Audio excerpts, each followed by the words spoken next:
এই দাঁড়ান, কই যেতেছেন? আর আপনার পোশাকের অবস্থা কেন? মাথায় এটা কি? কেন আমার মায়ের কাছে যাইতেছি। এই বাসা আমার মায়া থাকে, আমার মায়ের জামাই থাকে। আর এই যেগুলা আমার জমির তাজা সবজি। কি কইলেন চাচা? রাকিব চৌধুরী স্যার আপনার জামাই? তার মানে আমগো ম্যাডাম আপনার মাইয়া? দেখেন চাচা, আপনার কথা ভুল হইতেছে। ম্যাডাম কত সুন্দর, কত স্মার্ট, তার বাবা এরকম হবে কখনো হইতে পারে না। চাচা, আপনার মনে কথা ভুল হইতেছে, অন্যখানে দেখেন। আরে কি কইতেছেন?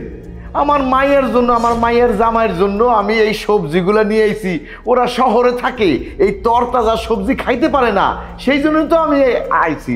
আর আপনি কি কইলেন আমার ভুল হইতেছে? কেন ভুল হইব? আমার কাছে ঠিকানা আছে, এই দেখেন। দাঁড়ান, আপনি তো বিশ্বাস করতেছেন না, এই দেখেন তো। চাচা, ঠিকানাটা তো ঠিকই আছে, কিন্তু আপনার কথা না আমার বিশ্বাস হইতেছে না। কারণ ম্যাডাম এত সুন্দর আর এত স্মার্ট, তার বাবা আপনি হবেন কখনো না। আচ্ছা ঠিক আছে, আপনি লন, তাইলে প্রমাণ হয়ে যাইব। দেখেন এই বাসা আমার মায়ার কিনা। দেখেন চাচা, এই বাড়িতে এমনি যাওয়া বারণ, তারপর আপনি যখন কইতেছেন চলেন, তাই আমার না কোনো কিছু কইবেন না। চলেন চলেন। ম্যাডাম, এই লোকটা আপনার কাছে আসছে। কি ব্যাপার বাবা? আমি যখন কালকে তোমার সাথে কথা বললাম তখন তো তুমি বলে না যে তুমি আমার কাছে আসছো। আরে মা, আমি যে আজকে আসবো আমি তো নিজেই জানি না। হইছে কি মা, আজকে সকালে খেতে গেলাম, খেতে যাইয়ে দেখি যে এই সবজিগুলো কি তাজা হইয়া আমার দিকে ফেলবে করে তাকাই আছে। তখন তোর কথা মনে হইলো, জামাইয়ের কথা মনে হইলো। আমার জামাই তো আবার তাজা তাজা এই শাক সবজি খাইতে খুব ভালোবাসে। তোরা শহরে থাকোস, এরকম তাজা শাক সবজি কি তোরা খাইতে পারোস? তাই আগে পিছে না ভাইবে ক্ষেতের থেকে এগুলো তুইলাই না সোজা তোর বাসায় চলে আসলাম। আর মা হয়েছে কি, এই দারোয়ান বেটা না বিশ্বাসই করে না যে তুই আমার মাইয়া। কি দারোয়ান মিয়া, এখন কি বিশ্বাস হয়েছে? আমি মজিদ মিয়া, জীবনও কারোর সাথে কোনো মিথ্যা কথা আমি বলি নাই। ম্যাডাম, আমার মাফ করবেন, আমি আসলে চিনতে পারি নাই যে উনি আপনার বাবা। আর দেখেন ওনার পোশাকের কি অবস্থা, ওনার পোশাকের সাথে আপনার পোশাক যায়। ম্যাডাম, আমি আসলে চিনতে পারি না, আমার মাফ করে দেন। আচ্ছা ঠিক আছে, আমি বুঝতে পেরেছি, তুমি এখন যাও। ঠিক আছে ম্যাডাম, আমি তাহলে এখন যাই। মা এই নে,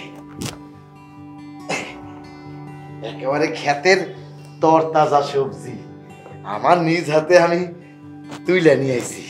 আমি জানি তো আমার জামাই বাবাজি এই তরতাজা সবজি খাইতে খুব ভালোবাসে, সেই জন্যই নিয়ে আইলাম। মা তুই এগুলা রান্না করে জামাই বাবাজিরে খাওয়াবি। কিন্তু জামাই বাবাজি কো, তারে তো দেখতেছি না।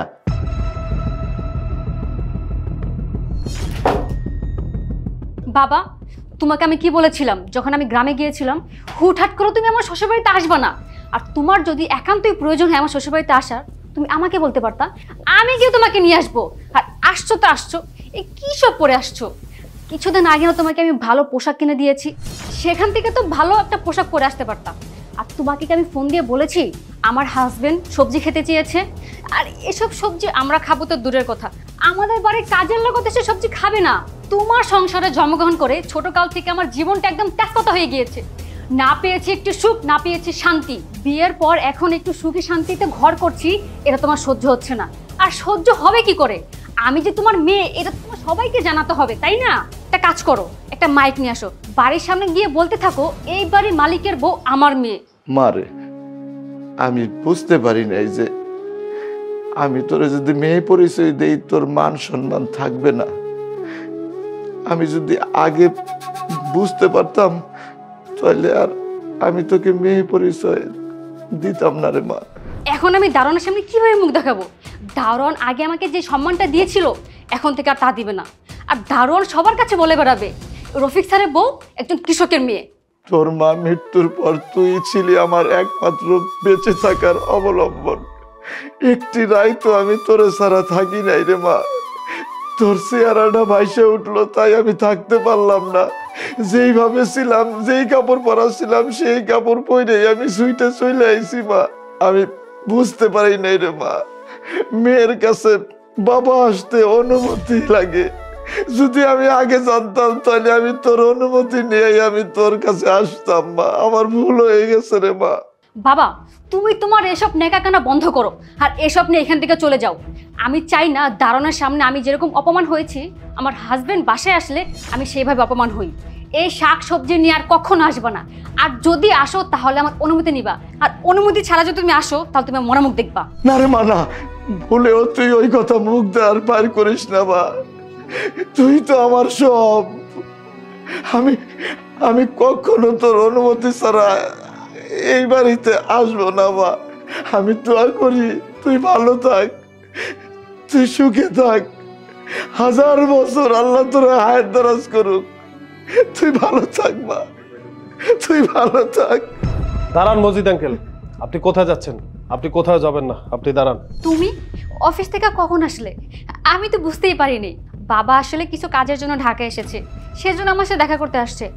আচ্ছা, বিয়ের পর তো কখনো তুমি বাবাকে আঙ্কেল বলে ডাকোনি, আজ হঠাৎ বাবাকে আঙ্কেল বলে ডাকছো যে? কেন, তুমি খুশি হনি? তুমি কি অবাক হয়েছো তোমার বাবাকে আমি বাবা না ডেকে আঙ্কেল ডাকছি বলে? শোনো, তুমি তো তোমার বাবাকে পরিচয় দিতে চাও না, তাই আমি তোমার বাবাকে আঙ্কেল বলে ডাকলাম। আর তোমার বাবার সাথে আমার তোমার কানেকশন ছাড়াও একটা কানেকশন আছে, সেটা হচ্ছে সে আমার বাবার বন্ধু। এই জন্যই তাকে আমি আঙ্কেল বলে ডেকেছি। তুমি এসব কি বলছো? আমি তো কিছুই বুঝতে পারছি না। কেন? একটু আগেই তো তুমি আঙ্কেলকে যা যা বলেছো আমি পাশে দাঁড়িয়ে দাঁড়িয়ে সবই শুনেছি। তুমি তাকে বাবা বলে পরিচয় দিতে চাও না।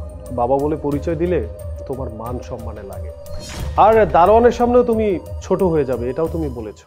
তোমার পরিচয় কি? তুমি কি মনে করো তুমি অনেক সুন্দরী? এটা তোমার পরিচয়, নাকি আমার পরিচয় তুমি বাঁচতেছো? শোনো, তোমার নিজস্ব একটা পরিচয় আছে, সেটা হচ্ছে তুমি মজিদ আঙ্কেলের মেয়ে। আর তুমি হয়তো জানো আমি একজন বিজনেসম্যান, আমার এখন কোটি কোটি টাকা আছে, 2টা কোম্পানির মালিক। আসলে এটা ছাড়াও আমার নিজস্ব একটা পরিচয় আছে, সেটা হলো আমি পাহাড়ি অঞ্চলের রফিক মাস্টারের ছেলে। এটা হচ্ছে আমার বড় পরিচয়, আর এই পরিচয় দিতে আমি কোনো দ্বিধাবোধ করি না, বরঞ্চ গর্বের সাথে এই পরিচয় দিই। আর তুমি তুমি তোমার জন্মদাতা পিতাকে অস্বীকার করছো। সে তোমার কাছে আসলে তোমার মান সম্মান কিছুই থাকবে না। আচ্ছা, তোমার বলতে কি তোমার কিছু আছে? তুমি তো নিজের জন্মদাতা পিতাকেই পরিচয় দিতে চাও না। কিসের এত অহংকার তোমার? তোমার সমস্যাটা কি বলো তো? তুমি জানো যে জন্মদাতা পিতা তোমার জন্য কত কষ্ট করেছে, কত কষ্ট করে তোমাকে মানুষ করেছে? আর তুমি তো নিজেকে অনেক সুন্দরী দাবি করো। আমি তোমাকে এই জন্য বিয়ে করেছি? না, তোমার বাবা আমার বাবার ছোটবেলার বন্ধু। তাদের সাথে একটা কথা হয়েছিল যে তার মেয়ের সাথে তার ছেলের বিয়ে হবে। এই ওয়াদাটা তারা রাখার আগেই আমার বাবা মরে যায়। আমি কিন্তু চাইলে পারতাম আমার বাবার ওয়াদাটা অপূর্ণ রেখে আমি তোমাকে বিয়ে করতে নাও পারতাম, কিন্তু আমার বাবার ওয়াদা আমার কাছে অনেক বড় একটা দাবিদার। আমি আমার বাবার ওয়াদা কখনোই ভঙ্গ করব না বলেই আমি তোমাকে বিয়ে করেছি। তুমি ভেবো না তোমার সৌন্দর্য দেখে আমি তোমাকে বিয়ে করেছি। আর এই যে তোমার বাবা মজিদ আঙ্কেল, সে আমার কাছে অনেক মূল্যবান। আমার বাবা মরে যাওয়ার পরে আমি যদি একটা মানুষকে সম্মান করে থাকি, সেটা হচ্ছে মজিদ আঙ্কেল। সে আমার বাবার মতো, আর তাকে তুমি অসম্মান করছো, তাকে তুমি পরিচয় দিতে চাচ্ছ না, এই বাসায় আসতে নিষেধ করতেছো। তাহলে তোমার সাথে আমার কিসের সম্পর্ক বলো? তোমার মতো এরকম ন্যারো মেন্টালিটির একটা মেয়ের সাথে আমার কোনো সম্পর্ক নাই, যে নিজের জন্মদাতা পিতাকে পরিচয় দিতে পারে না। তুমি আজকের পর থেকে এই ঘরে থাকার কোনো যোগ্যতা রাখো না। এই ঘর থেকে তুমি এখন আমার সামনে থেকে বের হয়ে যাবা, আর কোনোদিন এই ঘরে আসবা না। আর হ্যাঁ, যদি কোনোদিন তোমার বাবাকে সম্মান দিতে পারো, তুমি এই বাসায় আসতে পারবে। এখন আপাতত আমার চোখের সামনে থেকে চলে যাও। Get out! আমার আসলে ভুল হয়ে গিয়েছে, আমাকে ক্ষমা করে দাও। Get out!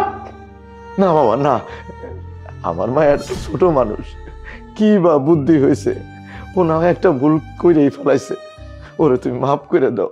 কি দেখেছো বাবা কাকে বলে? তুমি তাকে এত অপমান করলে বাসা থেকে বের করে দিতে চাইছো, আর সেই বাবাই তোমার ভালোর জন্য আমাকে রিকোয়েস্ট করছে যাতে আমি তোমাকে বাসা থেকে বের করে না দেই, তোমার জীবনটা যাতে নষ্ট হয়ে না যায়। একেই বলে বাবা, বুঝতে পারছো?